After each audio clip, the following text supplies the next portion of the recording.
Om Swastiastu. Selamat pagi masyarakat di lingkungan Kebonsari. Saya Gede Yudadi Pranata sebagai mahasiswa yang melaksanakan KKN di lingkungan Kebonsari. Pada minggu kedua ini saya akan memberikan materi yaitu pemanfaatan media sosial dan marketplace dalam sektor penjualan sebagai pertumbuhan ekonomi pada saat pandemi COVID-19. Pada pemberian materi minggu kedua ini akan ada hubungannya dengan pelatihan pada minggu depan. Baik, saya akan menjelaskan materi. Sub materi yang pertama ada pengertian media sosial dan marketplace. Yang kedua ada manfaat aplikasi media sosial sebagai bisnis online beserta contohnya. Ketiga, produk yang bisa ditawarkan. Keempat, potensi dan keuntungan menjalankan berjualan online. Yang kelima, cara memulai bisnis online. Yang keenam, strategi pemasaran produk. Baik, sub materi pertama yaitu pengertian media sosial dan marketplace. Pengertian media sosial. Media sosial adalah suatu media daring yang memudahkan para pengguna untuk melakukan interaksi sosial secara online. Di sana mereka bisa berkomunikasi, networking, berbagi, dan banyak kegiatan lainnya. Media daring yang sering digunakan saat ini adalah Instagram, Facebook, YouTube, Twitter, dan lain sebagainya. Pengertian marketplace. Marketplace adalah perantara antara penjual dan pembeli di dunia maya.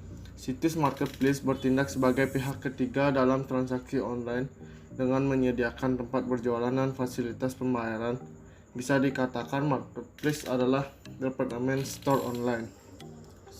Ya, baik, itu saja sub materi yang pertama yang bisa saya jelaskan. Akan saya lanjutkan dengan sub materi yang kedua. Sub materi kedua yaitu manfaat aplikasi media sosial sebagai bisnis online beserta contohnya. Manfaat aplikasi media sosial sebagai bisnis online yaitu ada 8. Yang pertama, untuk mencari tahu lebih banyak mengenal pelanggan. Yang kedua, membantu pencarian target konsumen lebih efektif. Yang ketiga, membantu menemukan konsumen baru dan memperluas target pasar. Yang keempat, memudahkan dalam memberikan feedback sebagai langsung. Yang kelima, ada mengembangkan target pasar dan selangkah lebih maju dari kompetitor. Yang keenam, ada bagian informasi lebih cepat dengan media sosial. Yang ketujuh, ada memudahkan komunikasi yang baik dengan konsumen melalui media sosial. Yang ke-8, meningkatkan produk serta biaya promosi dengan biaya minim. Contohnya, yang pertama ada Facebook, yang kedua ada WhatsApp, yang ketiga ada Instagram. Baik, itu saja sub materi kedua yang bisa saya jelaskan. Akan saya lanjutkan dengan sub materi ketiga. Sub materi ketiga yaitu jenis-jenis produk industri perumahan. Apa itu industri perumahan? Industri perumahan yang artinya home itu berarti rumah, tempat tinggal ataupun kampung halaman, sedangkan industri dapat diartikan sebagai kerajinan, usaha produk barang, dan atau perusahaan. Home industry adalah rumah usaha produk barang atau juga perusahaan kecil. Dikatakan sebagai perusahaan kecil karena jenis kegiatan ekonomi dipusatkan di rumah. Home industry mampu memperluas lapangan kerja dan memberikan pelayanan ekonomi secara luas kepada masyarakat, dapat berperan dalam meningkatkan perekonomian masyarakat serta pendapatan keluarga, mengurangi pengangguran dan meningkatkan kesejahteraan masyarakat. Jenis-jenis home industry. Menurut Harimurti 2012, sebagian jenis usaha dalam home industry antara lain adalah sebagai berikut. Yang pertama ada 5. Yang pertama, usaha industri. Yang kedua, usaha pertanian. Yang ketiga, usaha jasa. Yang keempat, usaha perdagangan. Yang kelima, usaha jasa konstruksi. Usaha industri adalah suatu usaha atau kegiatan pengelolaan bahan mentah atau barang setengah jadi atau disebut juga dengan barang jadi. Yang kedua ada usaha pertanian. Usaha pertanian adalah kegiatan yang menghasilkan produk pertanian dengan tujuan sebagai atau seluruh hasil produksi dijual atau ditukar atas risiko usaha. Yang ketiga ada usaha jasa. Usaha jasa adalah suatu bidang bisnis yang menjual atau menawarkan produk dalam bentuk pelayanan jasa. Sama halnya ketika seseorang mendirikan badan usaha yang menghasilkan produk tertentu dan kemudian dijual kepada konsumen untuk mendapatkan keuntungan. Hal tersebut juga berlaku pada badan usaha jasa. Yang keempat ada usaha perdagangan. Usaha perdagangan adalah kegiatan pembelian dan menjual kembali barang atau jasa dengan tujuan mencari keuntungan, termasuk menjadi perantara dari kegiatan tersebut. Yang kelima ada usaha jasa konstruksi. Usaha jasa konstruksi adalah salah satu usaha dalam sektor ekonomi yang berhubungan dengan suatu perencanaan atau pelaksanaan dan atau pengawasan situasi kegiatan konstruksi untuk membentuk suatu bangunan atau bentuk fisik lain yang dalam pelaksanaannya menggunakan atau memanfaatkan bangunan. Baik, itu saja submateri ketiga yang bisa saya jelaskan.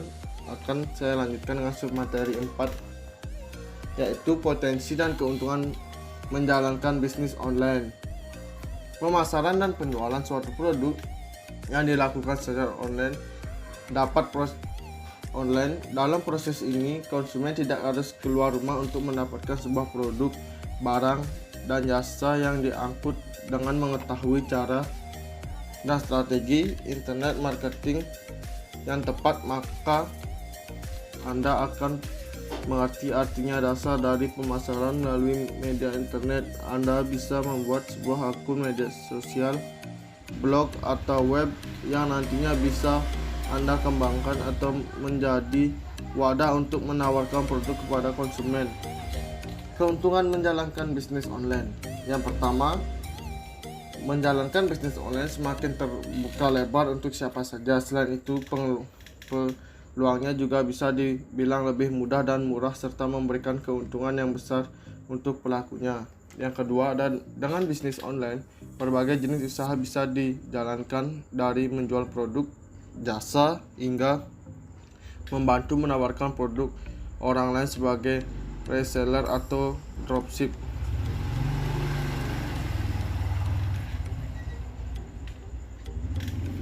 Keuntungan memilih bisnis online. Yang pertama, modal yang dibutuhkan tidak perlu begitu besar. Yang kedua, jam kerja bisa disesuaikan. Bisnis online akan bekerja 24 jam non-stop sekalipun Anda tidur. Yang ketiga, ada jangkauan pasar lebih luas. Bila Anda menjalankan bisnis online, maka Anda bisa mendapatkan konsumen di mana saja. Yang keempat, pelayanan mudah dan cepat. Konsumen semakin dipermudah dengan berbagai layanan online yang tersedia. Yang kelima, tempat bisnis online bisa dilakukan dari meja komputer di rumah. Baik, itu saja submateri 4 yang bisa saya jelaskan. Saya akan lanjutkan dengan submateri 5, yaitu cara memulai bisnis online. Cara memulai bisnis online bagi pendapat saya ada 4. Yang pertama, tentukan produk atau jasa yang akan Anda jual.